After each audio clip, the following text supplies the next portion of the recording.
ان سے وہاں پوچھنے کا حکم ہے. لیکن ظاہر آیت یہ نہیں ہے. ظاہر آیت یہ ہے کہ ابھی جب یہ صورت نازل ہو رہی ہے اور مشرکین کی طرف سے اعتراض آ رہا ہے، اس وقت اس کے جواب میں کہا جا رہا ہے کہ جتنے فرشتے آئے ہیں وہ سب کے سب فرشتے اس لیے آئے ہیں کہ جتنے بھی وحی آئی ہے اور ادیان آئے ہیں وہ سب اس لیے آئے ہیں، اور جتنے فرشتے میں نے کہا رسول آئے ہیں وہ صرف اس لیے آئے ہیں کہ رحمان کو معبود تسلیم کروانے کے لیے، رحمان کی معبودیت کو، اس کی حقانیت کو، اس کی عبادت کو برگزار کرانے کے لیے وہ اس دنیا میں آئے ہیں. تو شب معراج کی روایت ہے، لیکن یہاں شب معراج سے یہ بات جڑتی نہیں ہے.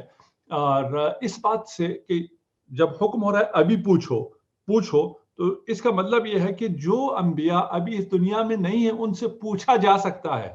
یہ بات انتہائی واضح ہے آیات میں کہ جو انبیاء دنیا سے چلے گئے ہیں ان کا بدن دنیا سے چلا گیا ہے.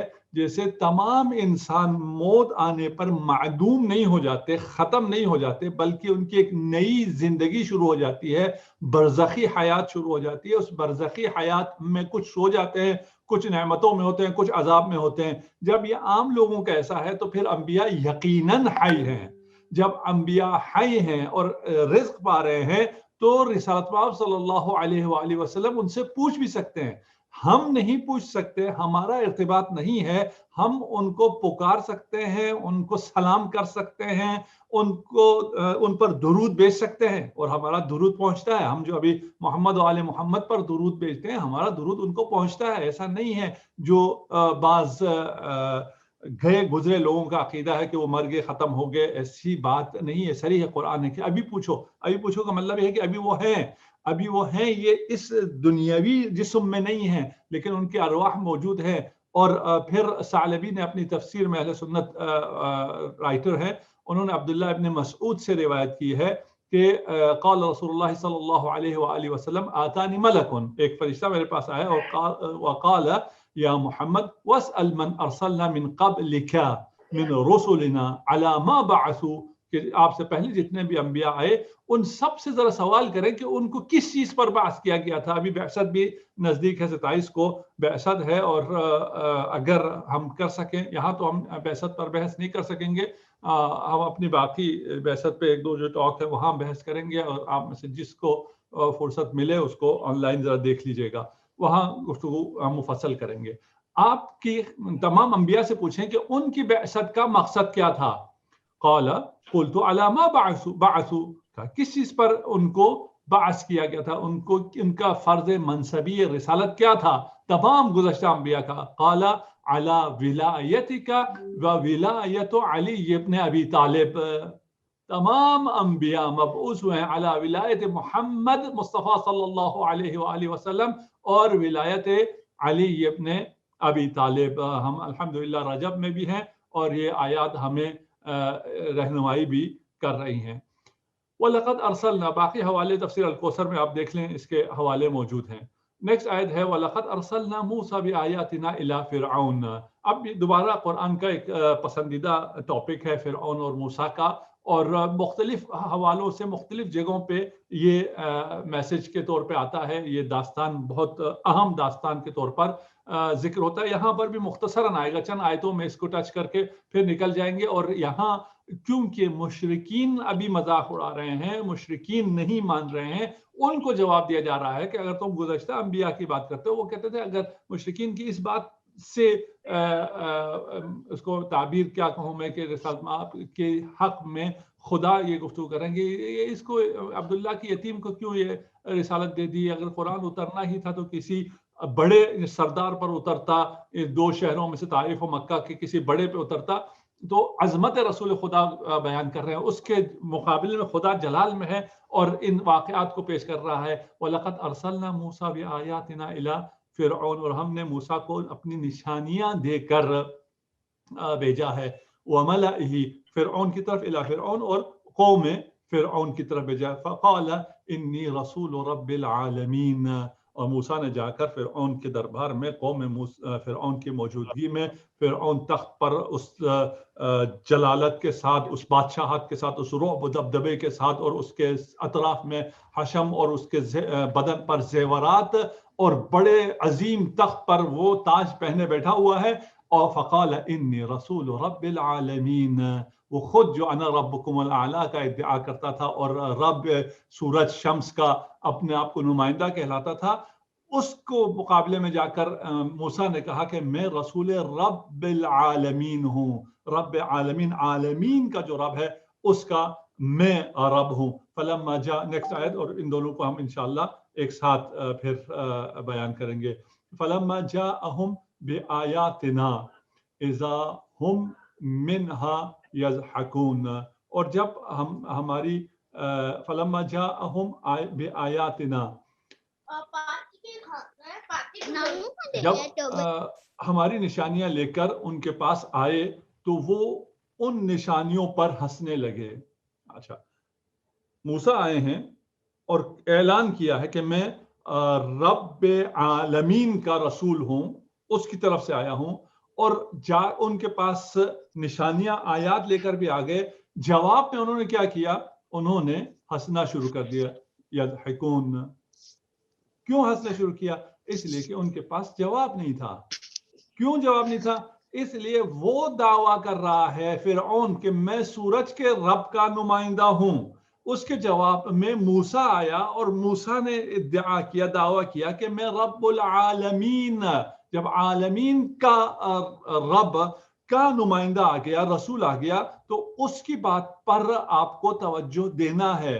فلما جاءہم، اور یہ موسیٰ بھی نشانیاں لے کے آیا اور بہت بڑا دعویٰ لے کر وہاں پر آیا. معجزات کو دیکھ کر انہوں نے متاثر ہونے کے بجائے اور معجزات کو قبول کرنے کی جگہ انہوں نے معجزات کا مذاق اڑانا شروع کر دیا. یہ مذاق اڑانا، تمسخر کرنا، یہ ہمیشہ ان لوگوں کی سیرت ہے جن کے پاس دلیل نہیں ہوتی ہے، جن کے پاس منطق نہیں ہوتی ہے. اسی لیے فلما جاءہم بآیاتنا، نشانیاں لے کے آئے ہیں، سائنس لے کے آئے ہیں اور واضح معجزات لے کے آیا ہے موسیٰ. جواب میں منطق سے، استدلال سے جواب دینے کے بجائے کہ میں رب العالمین کا نمائندہ ہوں اور اس کی میں نشانیاں لے کے آیا ہوں. تم اگر کسی رب کے نمائندے ہو تو تمہارے پاس کیا نشانی ہے، تمہارے پاس کیا آیت ہے، تمہارے پاس کیا بینات ہے؟ اس کے مقابلے میں مذاق اڑانا شروع کر دیا کہ یہ دیہاتی، یہ پست انسان، یہ جس کے پاس نہ لشکر ہے نہ فلان ہے، اور بھی آگے آیات میں ذکر آئے گا، یہ کہاں سے آ گیا ہمارے مقابل میں، فرعون کے مقابل میں ادعائے رسالت کرنے والا. وما، نیکسٹ آیت، وما نریہم من آیت الا ہی اکبر من اختہا. اور جو ہم ان کو نشانیاں دکھاتے رہے، پھر نشانی، ایک نشانی پہ اکتفا نہیں ہوا بلکہ ان کو پہ در پہ نشانیاں اور معجزات بنی اسرائیل کو دکھائی جاتی رہی. یہاں ارشاد ہو رہا ہے کہ جو نشانی ہم ان کو دکھاتے تھے وہ پہلی نشانی سے دوسری نشانی اس سے بڑھ کر ہوا کرتی تھی. وَأَخَذْنَاهُمْ بِالْعَذَابِ، اور پھر پہلے تو صرف نشانیاں تھی، ید بیضا اور فلاں، اس کے بعد اژدہا جو بن گیا عصائے موسیٰ، اس کے بعد پھر عذاب والی نشانیاں بھی آنا شروع ہوئی. وہ معجزات جن کے ذریعے ہم نے انہیں عذاب میں پکڑ لیا. وجہ کیا تھی؟ لعلہم یرجعون، شاید یہ باز آ جائیں، نشانی دیکھ کر یہ واپس آ جائیں، مذاق اڑانا چھوڑ دیں. وہ معجزات جن کا یہ ذکر ہے کہ پے در پہ معجزات آئے، جادوگروں کا مقابلہ، شدید قحط، طوفان کے ذریعے بستیوں اور کھیتوں کی تباہی، ٹڈی دل کا حملہ، جوؤں کا، اور ملک کے گوشہ کنار میں مینڈکوں سے حملہ، اور بہت سے کنوؤں کا پانی کا خون میں تبدیل ہو جانا، اور یہ ان معجزات کا ذکر جو آیا ہے. اس کے جواب میں قوم فرعون نے کیا کیا؟ وقالوا یا ایھا الساحر ادع لنا ربک بما عہد عندک اننا لمہتدون. جواب میں جب پے در پہ نشانیاں آئیں اور نشانیوں سے وہ متوجہ نہیں ہوئے تو عذاب کی صورت میں آ گیا. پھر نشانیاں، پھر اللہ کی ان نشانیوں کو جب عذاب کی صورت میں دیکھا اور وہ عذاب نہ برداشت نہ کر سکے تو پھر یہ آئے موسیٰ کے پاس، اور موسیٰ کے پاس آ کیا گئے؟ قالوا ایھا الساحر، اے جادوگر، ادع لنا ربک، اپنے رب سے، تیرے رب سے، اپنے رب سے دعا کر، بما عہد، جو